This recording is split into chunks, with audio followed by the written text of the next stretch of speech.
Di sudut-sudut malam yang paling hening, pernahkah kita bertanya, apa sebenarnya yang dipanjatkan oleh para kekasih Allah? Apa doa rahasia para wali yang membuat mereka begitu istimewa di matanya? Mungkin kita akan membayangkan doa-doa panjang, meminta kemegahan dunia, atau mungkin istana megah di surga. Tapi ternyata bukan itu yang mereka cari. Mereka tidak pernah meminta dunia beserta segala isinya. Kekayaan, jabatan, pujian manusia, semua itu tak ada nilainya bagi mereka. Mereka juga tidak sibuk meminta surga dengan bidadari dan segala kenikmatannya. Bukan karena mereka tidak meyakininya, tapi karena ada sesuatu yang jauh lebih berharga. Sesuatu yang membuat surga itu sendiri menjadi berarti. Di tengah keheningan malam, saat semua mata terlelap, mereka justru menangis dalam sujud. Bukan karena takut miskin,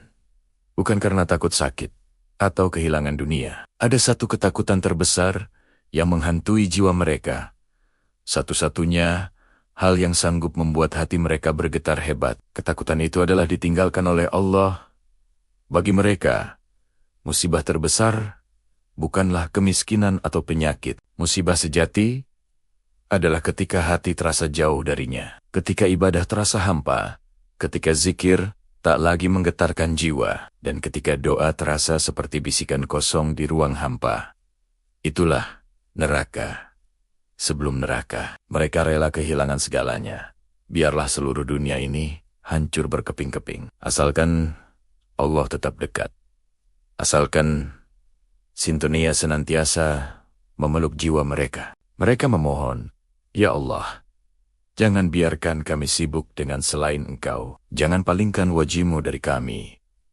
Walau sedetik pun, inilah inti dari doa mereka. Permintaan untuk selalu merasakan kehadirannya, untuk tidak pernah terhijab atau terhalang dari merasakan cintanya. Mereka sadar, apa gunanya memiliki surga jika sang pemilik surga justru berpaling? Dan disinilah letak rahasianya, sebuah ironi yang indah. Justru karena ketakutan terbesar mereka adalah kehilangan Allah, Allah malah menganugerahkan mereka kedekatan yang paling intim. Ketakutan suci itulah yang menjadi bahan bakar cinta mereka.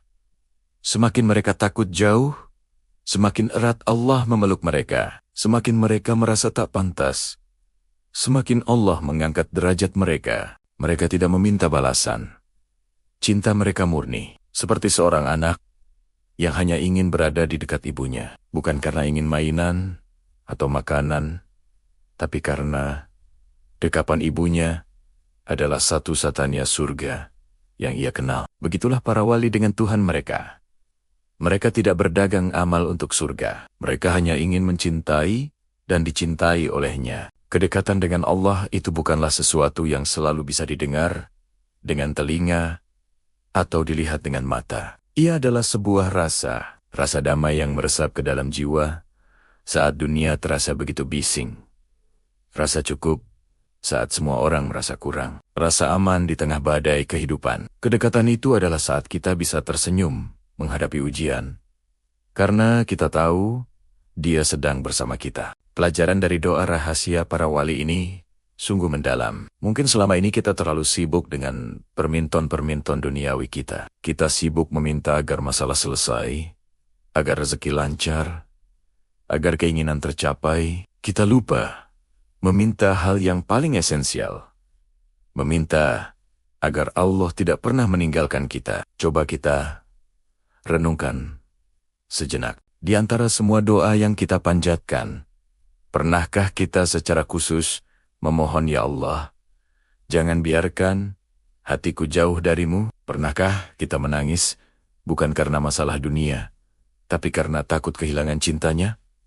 Inilah doa para pecinta. Doa yang melampaui logika transaksional. Doa yang lahir dari kerinduan jiwa yang paling dalam. Doa yang mengubah seorang hamba menjadi seorang kekasih. Mereka tidak mencari keajaiban, karena bagi mereka bisa terus mencintai Allah adalah keajaiban terbesar. Jadi, mari kita mulai belajar dari mereka. Di setiap sujud kita, di setiap bisikan doa kita, selipkanlah permintaan agung ini. Mintalah kedikatanaya di atas segalanya. Karena jika Allah sudah bersama kita, apalagi yang kita takutkan? Jika Allah sudah mencintai kita, apalagi yang kita butuhkan? Dunia dan surga akan datang dengan sendirinya sebagai hadiah atas cinta yang tulus itu. Semoga kita semua bisa merasakan sedikit saja dari manisnya kedekatan yang dirasakan oleh para kekasihnya. Semoga ketakutan terbesar kita bukanlah kehilangan dunia, tapi kehilangan Dia, Sang Pemilik segalanya. Terima kasih sudah menyimak. Jangan lupa subscribe untuk terus merenung bersama. Sampai jumpa.